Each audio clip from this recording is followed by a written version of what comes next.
January 11th. The Tao is everlasting and eternal. The heaven is everlasting and the earth is eternal.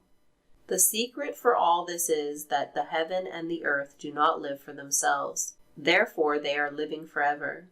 Likewise, the saint is willing to put oneself behind and finds oneself leading others, disregarding oneself and finds oneself preserved. Is it not because the saint is selfless that the true self is fulfilled? John Beverly Butcher adds, which is it, everlasting or eternal? One suggests length, the other depth. Which is more important? How long you live or how deep you're living? Wow. That's a good question. Yeah, it's a very good question. So, what's more important? Living a long life or living one with deep meaning and fulfillment? That's how I see that. That's how I would interpret it as well. Depth and meaning go together. Yeah. If you're living a shallow life, it's probably not very meaningful. I know what I think I would choose. I'm not in a position where I have to choose between a long, shallow life or a short, yeah, I feel like you've already meaningful life. Yeah, but I don't know how long it's going to be. Yeah. That hasn't factored into my choice. Mm-hmm. Maybe if it was a choice, I'd pick a long, shallow life rather than a short, deep one. I don't know. Maybe if you knew, but we don't know.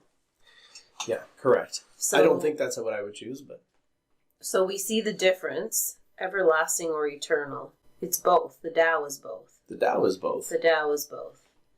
So I feel like this passage explains to us how to live a life with deep meaning, a deeper life. I completely agree. And it sounds like it's selflessness.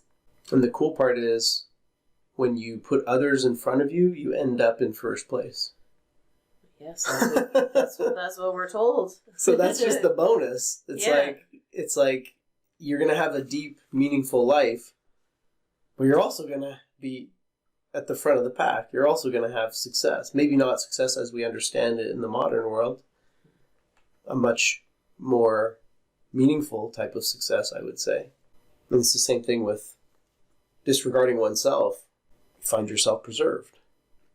You're not so self-centered and thinking about yourself and worrying about everything. Things just kind of fall into place and work out anyways. At least that's what I think it's saying. Mm-hmm. Once again, Yeshua says, don't worry about what you're going to eat or what you're going to wear. Look at the birds. They eat every day. Mm-hmm. Look at the lilies. Have you ever seen something more beautiful in the closet at home? And yet, if he's going to take care of the birds and the flowers like this, what do you think the Lord's going to do for you? It's kind of the same sentiment, right? It's like, don't worry about that stuff. Take care of other people. Take care of the things that matter, and then everything else will be taken care of for you. Mm-hmm. So selflessness and then also not living for yourself. Which I think are both. Right? Yeah. Therefore, they are living forever. So when it's not, you're right, when it's not all about you. Yeah. And what you want and what you need and what other people did to me and right? And you start to break out of that. And it's not to say that you're not justified in feeling that way or telling yourself those stories. It's not about whether it's valid or not. It's about whether it's bringing anything of value into your life or helping you in any way or benefiting you in any way. It doesn't. Follow heaven and earth. They are everlasting and eternal, and their secret is they don't just live for themselves. So again, living in harmony with nature. We were just talking yesterday about the Great Mother. Yeah, and emulating nature and aligning with the way of nature. Yeah. And this is another way to do it.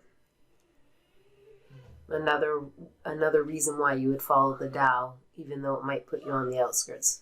On the outskirts of society, yes, of human civilization. Definitely. But we talked about this a few days ago about, if it what happens? Isolates you in a sense, why would you want to follow it? Why would you walk this path? What are the benefits? Here are some benefits. Yeah. A life of deep meaning and fulfillment. # worth it. # worth it. I think it's worth it, but I haven't had to be persecuted for my beliefs. True. I've had it easy, so who knows? Yeah, and until you're in that situation. You never know. Mm-hmm. Well, thanks for joining us today. Was great as usual. Hope you can tune in tomorrow. And until then, stay centered, my friends.